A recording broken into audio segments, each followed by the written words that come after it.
decide. Pero kung siguro pinakagusto ko right now, Sun-Kissed Lola po talaga. I really want to work with them. And kung gusto kong makagawit sila, I really want to sing Pakisabi with them. Or, yeah, any of their songs really. Because sobrang vibe ko talaga yung songs nila. And I think yung mga messages ng songs nila nakaka-relate po sa akin and sa maraming tao. So, yun, isa po yung sa mga dream ko. Thank you so much, Misha. Actually, favorite song ko rin yung Pakisabi ng Sun-Kissed Lola. I love that song. It's a great song. Diba? It's so great. Yeah. Stream OPM, guys. OPM, right? Thank you, Misha. Okay, next naman. Oh, actually, last question na yun from Jay of Certified Kapamilya. Thank you so much, Misha. And Jay, ngayon naman, we have questions for Jana Zaplan from our social media. Jana, how do you manage your time between your career and as a pilot? Yes, as always, they ask me that question, and I'm always thankful. Because just like what I always say in my interviews, I'm thankful for Starbucks because they support me in that other dream of mine, which is to become a pilot. And every time na gano'n, hinahayaan nila akong i-cater pa yung dream kong yun.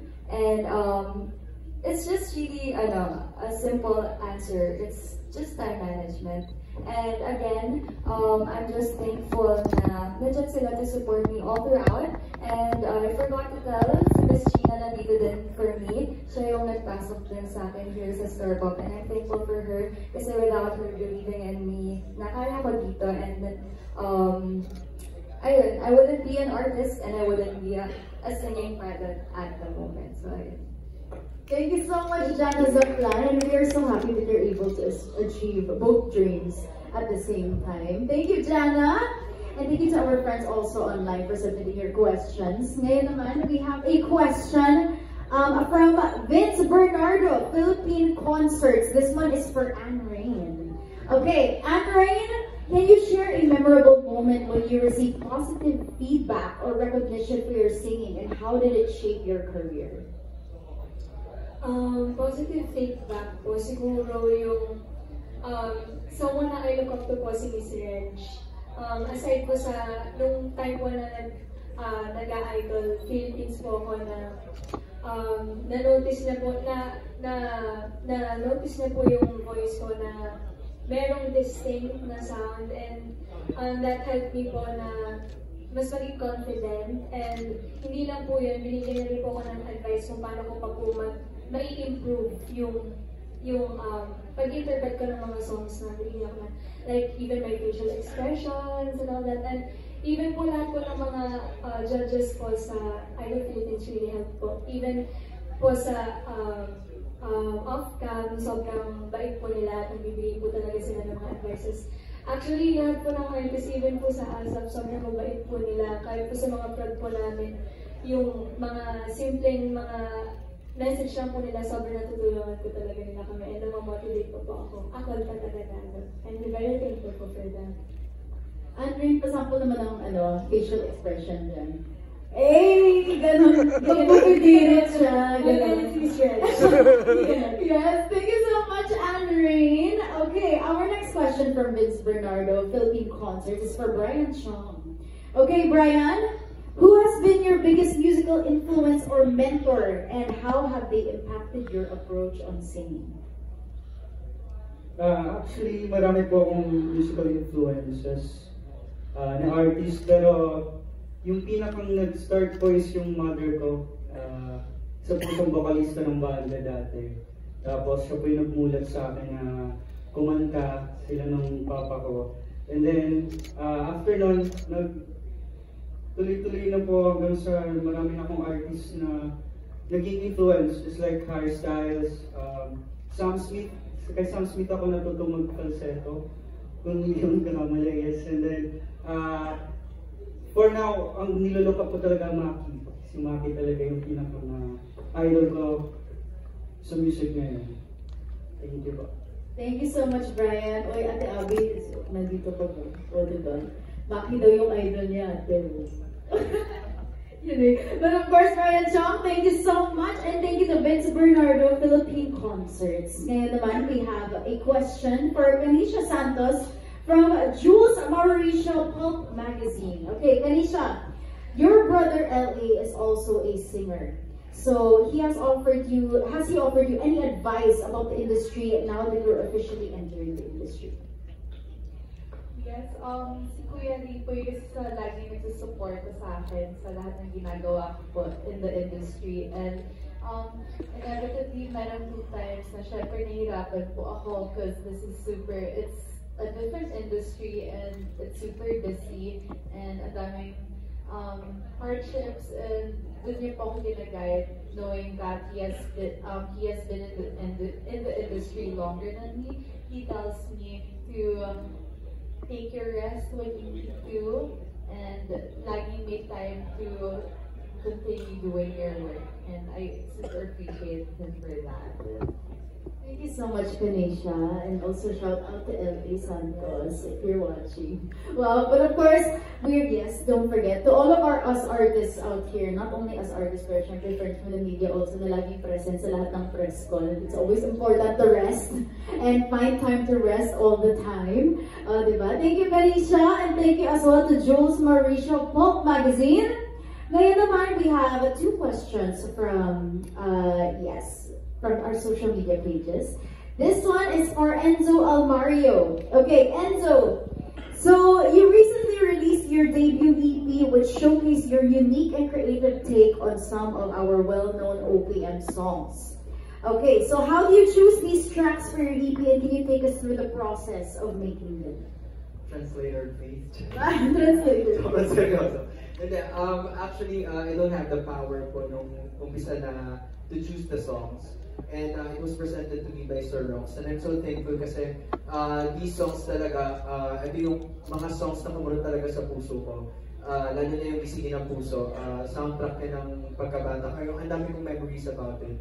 And super duper grateful and honored ako to be given the chance to have this opportunity to imagine these songs. And syempre nakaka-pressure siya because these songs are already existing. Na it made it smart na talaga even before. So, ayun yung pressure for me. Pero, super thankful ako na Sir Rox and sa Star Pop PH Family for reassuring me na parang hindi naman kailangan mag-pressure or what. Just give your heart and isipin mo lang kung ano yung mga gusto mong isipin during the recording para mabigay mo yung tamang emotions and everything sa mga songs. Ayun po. Thank you so much, Enzo. And very true, diba? Sometimes, all it takes is heart lang talaga. Diba? Thank you so much, Enzo. We're so excited for you.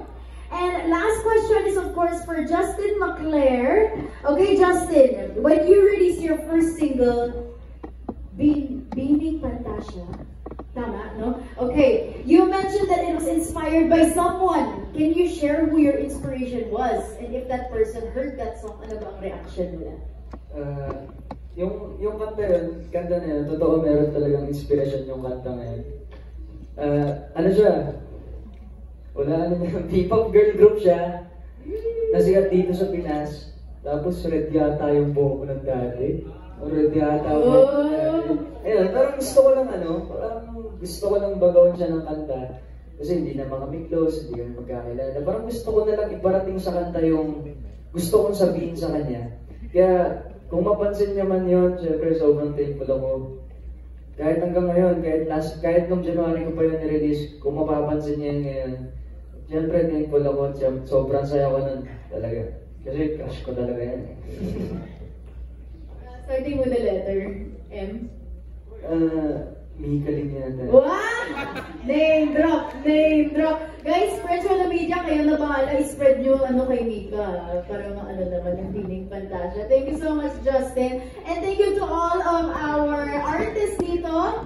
Part of 8 Drop 2025 Star Pop Artists. Thank you to our friends from the media and everyone else who submitted their questions online. Palakpakan po natin ulit our 9 new Gen artists of Star Pop.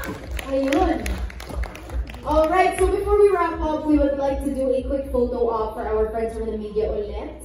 Ayan, and we would also like to thank our photo booth outside. Of course, Doki Theater, the Brit Farm PH as well. Okay, quick photo up muna ulit. Smile, guys. Yes, of course, with Sir Rox, our head of Star Pop. Please join the photo, Sir Rox.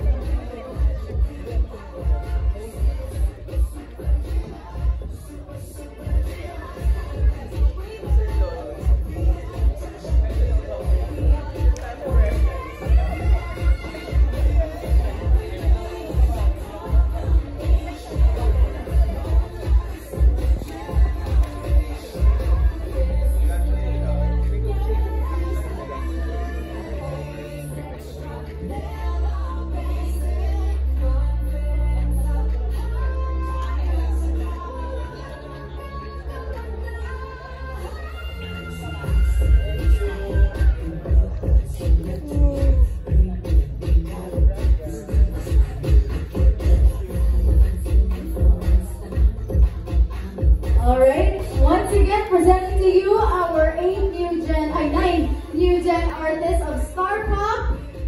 Yes, there you have it. A big thank you to all of our members and friends from the media for all of our thoughtful and insightful questions. And Shepard for joining us in welcoming and re-welcoming our 9 new gen artists from Star Pop. Ayan.